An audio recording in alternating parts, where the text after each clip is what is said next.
สบายดีทุกท่านที่รับชมเจ้าเคยเป็นคือกันแม่นบ่บางครั้งความฝันมันก็เบิ่งคือว่าอยู่ไกลเกินเลยแต่ถ้าเฮาบ่เริ่มก้าวมันก็จะเป็นเพียงแต่ความฝันตลอดไป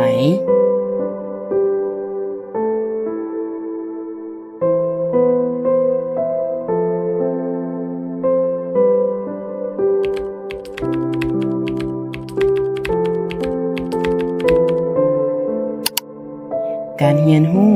บ่ได้มีไว้ให้คนที่เก่งที่สุดแต่มีไว้ให้คนที่กล้าที่สุดกล้าที่จะฝันให้ไกล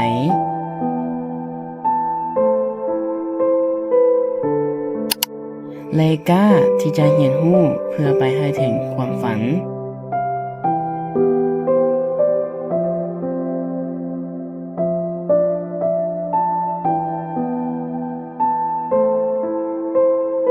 แล้วท่านมีการละเลื